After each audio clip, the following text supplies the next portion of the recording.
Deixa eu fazer a última pergunta aqui pra gente encerrar, que eu nem sei que horas são já.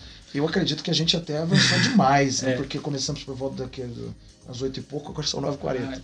Ah, então tá quase dentro do mesmo. tá tranquilo. Você é pastor, né? Tá pastoreando. Quanto tempo já tá pastoreando? Então, olha só, eu tive, assim que eu casei, pouco tempo, assim, um ano, talvez menos de um ano depois, eu já tive a oportunidade de pastorear, né, uma das congregações do nosso campo lá em Campos do Jordão. Apesar de já liderar grupos, de já ter pastoreado um ponto de pregação com 19 anos, né, mas pastorear mesmo, né, uma congregação e tal, foi assim que eu casei. Então, assim, eu pastoreio, olha só, três numa, 2 na outra, 8 anos. 8 anos, então. Você é um pastor jovem. Sim. Já 8 anos aí, já tá na lixa aí do Ministério Pastoral. A gente tem visto o crescimento de lideranças jovens. Uau. Né? Sim. E que não é negativo. Você pega exemplo na Bíblia, os próprios apóstolos jovens, provavelmente adolescentes até. O problema são as referências. Exato. Referências, base. A base é a palavra de Deus mesmo. Sim. E eu vejo essa necessidade de querer ser moderno. Sim. De querer estar encaixado no contexto. E aí está perdendo valores, princípios, está perdendo identidade, está perdendo tudo. Como a dica aí que você diz aí, você pode dar para alguém que anseia o Ministério Pastoral, e que até mesmo está vivendo nesse contexto aqui de igreja morna, aqui, que precisa de enraizar, o que ele deve fazer? Para não chegar para manter um equilíbrio. Porque é fato que a igreja tem que estar atualizada, no sentido de a gente tem que conversar com esses dias, com a sociedade desses dias. A gente não pode ser obsoleto nesse mundo. Hoje, por exemplo, aqui, o podcast, isso aqui é uma ferramenta desse século. Sim. Talvez, se fosse há 50 anos atrás, talvez o rádio mesmo, né? Ou, sei lá, outro meio de comunicação nós usaríamos. Nós estamos usando uma ferramenta para esse tempo, para comunicar com esse tempo. Mas são ferramentas. Não estamos falando de princípio, não estamos falando de verdades absolutas, estamos falando disso. Então, como você instrui essa geração aí que está sendo formada aí? Primeira coisa que eu acredito que é extremamente importante, né, é uma análise sincera da realidade da igreja que nós estamos congregando. Ela realmente está comprometida com a Bíblia? Eu acredito que é importante frisarmos que nós aqui não estamos pregando que Cristo fechou contrato com alguma denominação. Pelo contrário. Nós congregamos em uma determinada denominação, mas entendemos perfeitamente que inúmeras igrejas, em inúmeros lugares espalhados pelo mundo inteiro, independente de tamanho, de condições financeiras, independente de situação, por muitas das vezes intelectual, mas todos nós nos encontraremos no arrebatamento. Entretanto, existe um critério para que esse jovem possa crescer saudavelmente. E o primeiro é ele observar se a sua igreja realmente é bíblica, se realmente ela está comprometida com a Bíblia. E aí ele não tem que ser um reformador. Ele precisa procurar uma igreja bíblica. Primeiro ponto. Segundo ponto, ele está numa igreja bíblica, então é muito importante que ele passe a viver a vida da igreja. É muito importante que ele abrace a identidade da igreja. É muito importante que ele encontre no seu pastor a referência de vida espiritual, ministerial, cristã, que ele precisa para construir a sua jornada. Para conseguir se aperfeiçoar.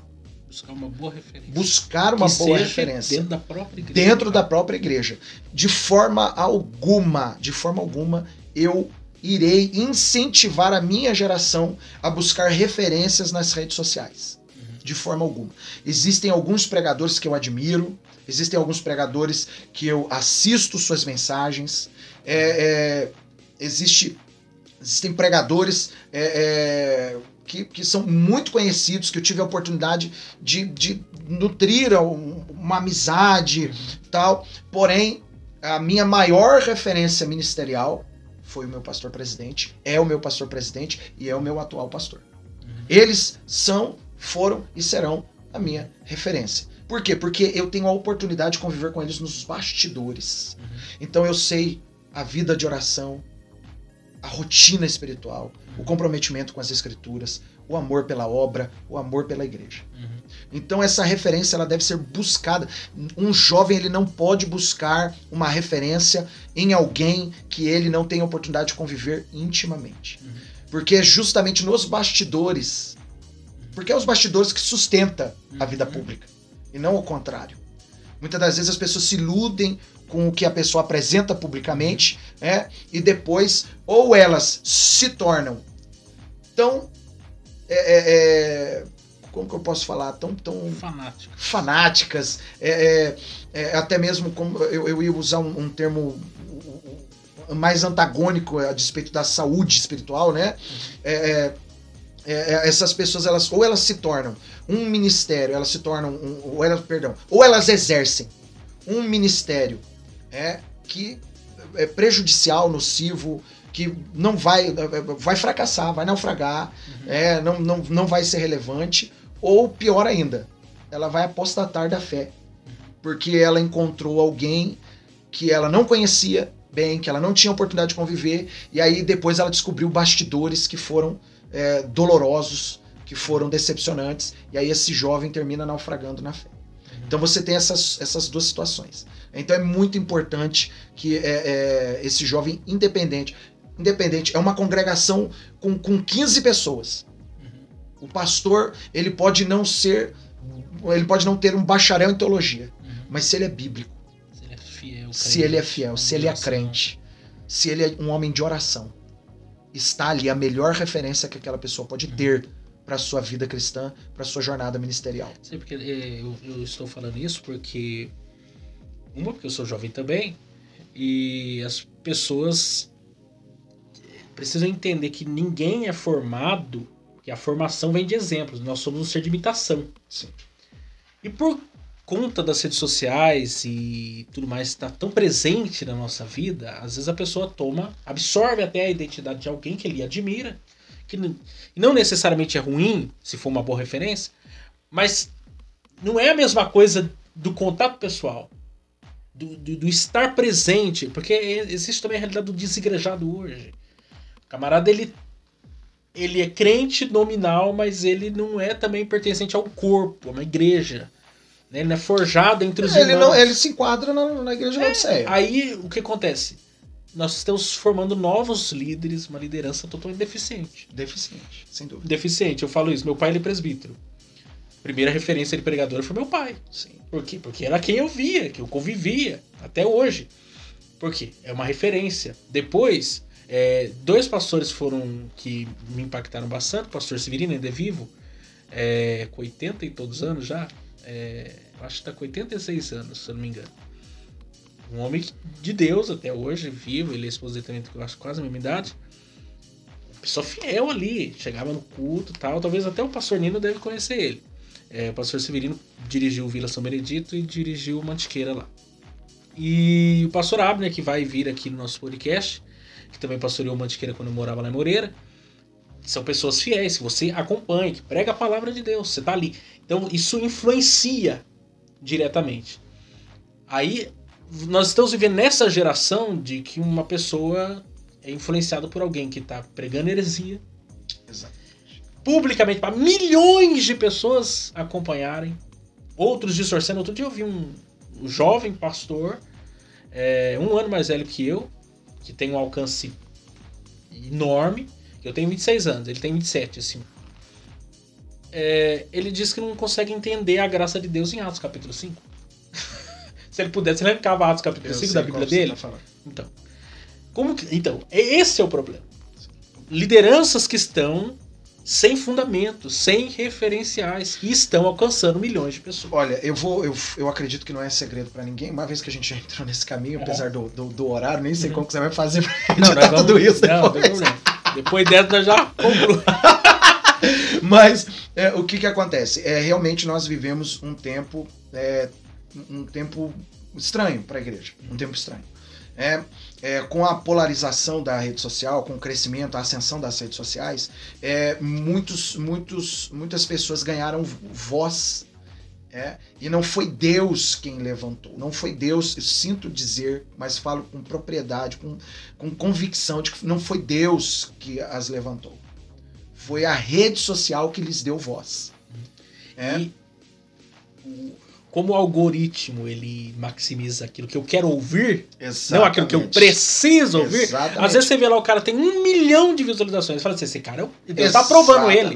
Não, exatamente. É 1 milhão de pessoas que estão ouvindo ele falar porque querem ouvir aquilo que exatamente. Então você vê, eu vou citar um nome aqui, uma vez que essa pessoa já se desvencilhou do nosso meio, mas você tem, por exemplo, Priscila Alcântara, que exerceu uma influência muito grande sobre os jovens cristãos, a ponto de eu me recordar que ela fez eventos num ginásio para quase 15 mil jovens.